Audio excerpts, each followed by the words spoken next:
Hello, lovely listeners. Welcome back to another episode of Fluent English with Podcast. I'm Sophie. And I'm Alan. Today we're diving into the world of vocabulary again, but with a twist. We're going to explore words related to sleeping problems, so get cozy and get ready to expand your English vocabulary. That's right. Today's words are insomnia, sleep paralysis, bruxism, sleeptalking, and nightmares. Don't worry if these sound a bit daunting right now. We're here to break them down for you. Let's start with insomnia. Insomnia refers to the inability to fall asleep or stay asleep even when you have the opportunity to do so. It's like having a restless mind that just won't switch off. Absolutely, Alan. Some synonyms for insomnia include sleeplessness, restlessness, and tossing and turning all night long. Now, let's make it easier for our listeners out there. Here are 6 simple examples. 1. Sophie had insomnia last night, so she read a book until the early hours of the morning. 2. Alan's insomnia makes him feel tired and groggy during the day. 3. I can't seem to shake off my insomnia no matter how tired I am. 4. Insomnia often leads to difficulty concentrating at work or school. 5. My doctor recommended some relaxation techniques to help with my insomnia. 6. Watching TV late at night can worsen insomnia because of the blue light emitted from screens. And now, to put insomnia into context, let's listen to a conversation between 2 friends. Hey Peter, you look exhausted. Are you okay? Not really. I've been struggling with insomnia lately. I just can't seem to get a good night's sleep. Have you tried anything to help you sleep better? Yeah, I've tried herbal teas, meditation, even counting sheep, but nothing seems to work. That sounds tough. Maybe you should see a doctor about it. Yeah, maybe you're right. Thanks for the advice. Well, that was a relatable conversation, wasn't it? Insomnia can really take its toll on you. Absolutely, Alan. It's important to recognize the signs and seek help if you're struggling with insomnia. And hey, remember, you're not alone in this. That's right, Sophie. And speaking of not being alone, let's tackle our next word, sleep paralysis. Oh yes, sleep paralysis. This one can be a bit spooky for some people. Sleep paralysis is a phenomenon where a person temporarily experiences the inability to move or speak while falling asleep or waking up. Absolutely, Sophie. It's like your body is asleep but your mind is awake and you feel trapped. Some synonyms for sleep paralysis include waking paralysis or rematonia. Now, let's make it simpler for our listeners with some easy examples. 1. Sophie experienced sleep paralysis last night and felt terrified because she couldn't move. 2. Alan's friend explained that sleep paralysis is relatively common and not dangerous. 3. I read about sleep paralysis in a book and found it fascinating but scary. 4. Sleep paralysis often occurs when transitioning between sleep stages. 5. My sister suffers from sleep paralysis occasionally and finds it distressing. 6.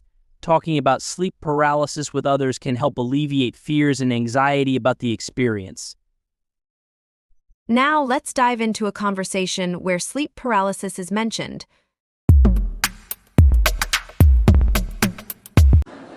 Hey Anna, are you okay? You look like you've seen a ghost. Oh, I had another episode of sleep paralysis last night. It's so unsettling. Sleep paralysis? What's that? It's when you wake up but can't move or speak. It feels like you're stuck between sleep and wakefulness. That sounds terrifying. Does it happen often? Not too often, thankfully.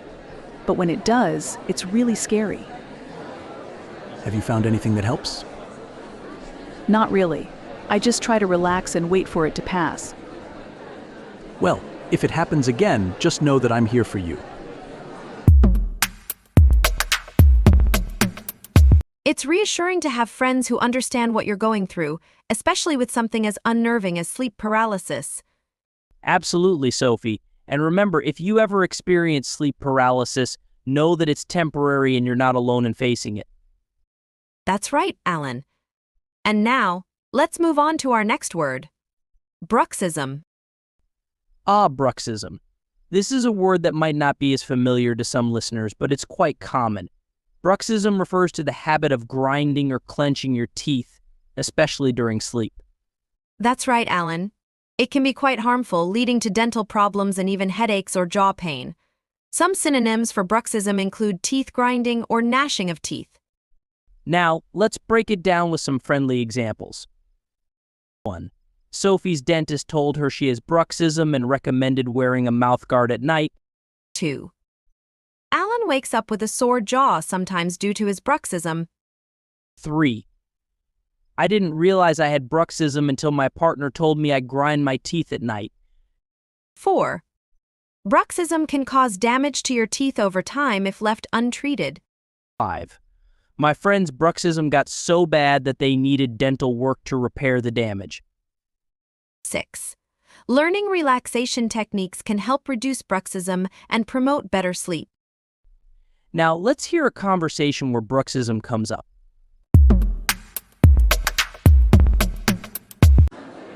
Michael, are you okay? You look like you're in pain. Yeah, I've been having headaches lately. I think it might be because of my bruxism. Bruxism. What's that? It's when you grind or clench your teeth, usually during sleep. Oh, I've heard of that. Is it serious? It can lead to dental problems if left untreated, so I need to find a solution soon. Have you talked to your dentist about it? Not yet, but I plan to schedule an appointment soon. Well, I hope you find relief soon. Dealing with bruxism can be a pain, literally, but it's important to address it before it causes more serious issues. Absolutely, Alan. And remember, if you suspect you have bruxism, don't hesitate to consult with your dentist. They can help find the best solution for you. Wise words, Sophie. Now, let's move on to our next word, sleep talking. Sleep talking. Another interesting phenomenon. Sleep talking occurs when someone speaks out loud while they're asleep, often during different stages of sleep.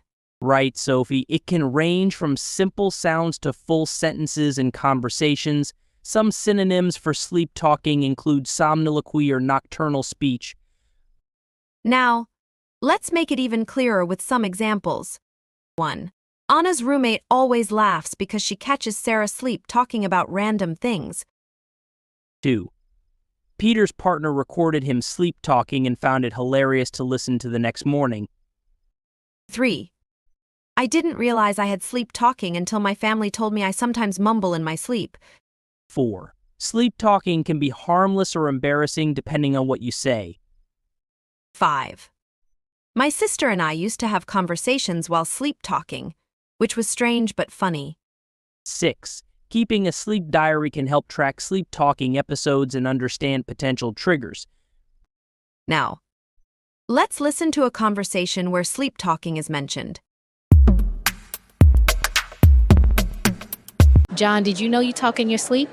Really? I had no idea. Yeah, last night you were saying something about pizza and cats. It was pretty funny.